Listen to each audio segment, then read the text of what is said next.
Hey, welcome back. If you're watching this, there's a good chance you've been asking yourself the same questions I have. Questions like, what am I actually working towards? Is this it? Is there more? This video is personal. It's not a how-to guide on index funds or the 4% rule. There are plenty of channels for that. This is about the why behind financial independence, and more importantly, what you actually do with the freedom once you have it. We're going to cover 4 things. Why I'm pursuing FI, the real concerns I have about early retirement, what I intend to do afterwards, and how I think about making the most of every single day. Let's get into it. So, why financial independence? And I want to be clear here, I'm not talking about getting rich. I'm not talking about sitting on a beach doing nothing. That actually sounds terrible to me after about 3 days. For me, it comes down to 3 things. The first is time sovereignty. The idea that my time belongs to me, not to a work calendar or someone else's deadline. I don't need to seek permission to go on holiday. Time is genuinely the one resource you cannot earn back, and I think most of us spend very little of it on what we actually value. The second is freedom of choice, making decisions in life based on what matters to me, not based on financial fear. How many choices have you made about a job, a city, a relationship, where money was quietly driving the wheel? And the third is legacy and impact, building a life that actually stands for something, not just a career, not just a savings rate, but a story worth telling.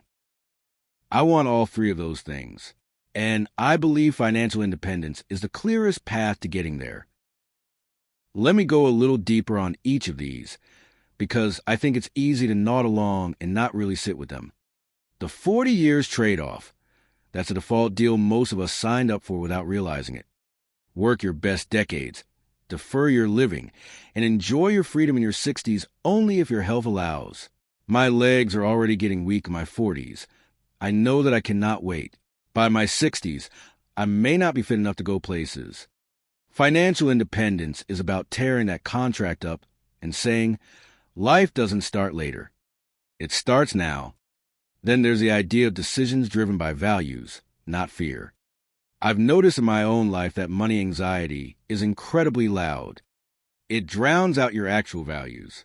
FI isn't about being reckless. It's about removing that noise so you can finally hear what you actually want. And the legacy piece. I keep asking myself, what do I want my life to have stood for? That's a question most people defer until it's too late to act on the answer. So let me ask you the same question I keep asking myself. If money were genuinely not a concern, how would your daily life look different from today?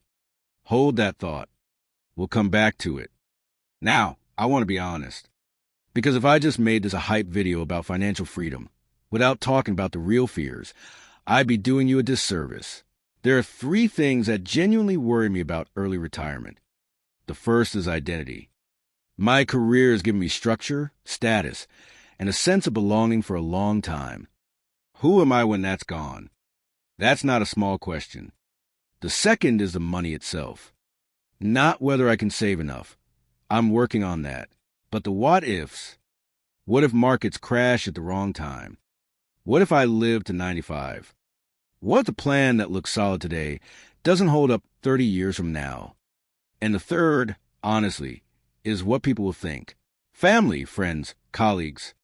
There's real social pressure around opting out early. The judgment is real. The guilt is real. And I think it stops a lot of people from even considering this path. I'm not pretending I've solved any of these. But I think naming them out loud is, let's spend some time on the identity question, because I think it's the most underestimated challenge of early retirement, and nobody really talks about it. When you leave a career, you lose more than a salary. You lose a title. You lose a daily structure that tells you what to do and when. You lose a built-in social environment. And for a lot of people, you lose the primary answer to the question, who are you? There's something I call the Monday morning question. Freedom sounds incredible until you're sitting at home at 9 a.m. on a Monday with no meetings, no deadlines, no one needing anything from you. And instead of feeling liberated, you feel lost. I've spoken to people who've been through this. The first few weeks feel like a holiday. Then it starts to feel strange. Then, for some, it becomes genuinely difficult. And then there's the paycheck question. Many of us have quietly tied our sense of worth to our productivity and our income. When that stops, the confidence can wobble in ways you don't expect. This is real, honest work. And I think it's worth preparing for it, beyond the internal stuff. There's also a social dimension to early retirement that I think gets completely glossed over. Most of your adult friendships, if you're honest, were formed at work. Your colleagues, your professional network, the people you have lunch with. When you leave, those relationships don't automatically follow you. They fade, often faster than you'd expect. Loneliness is a genuine risk of early retirement, and it rarely shows up in any financial calculator.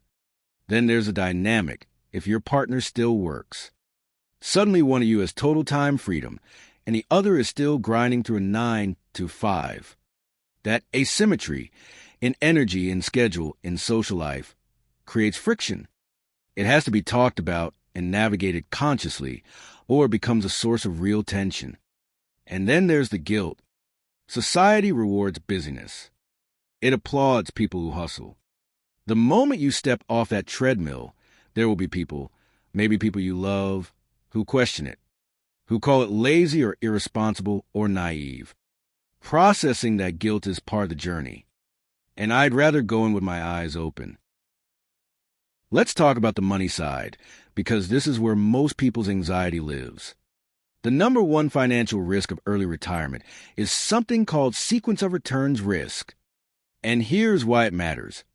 If you retire right before a major market downturn, the damage to your portfolio in those first few years can be permanent, even if the long-term average returns are perfectly fine.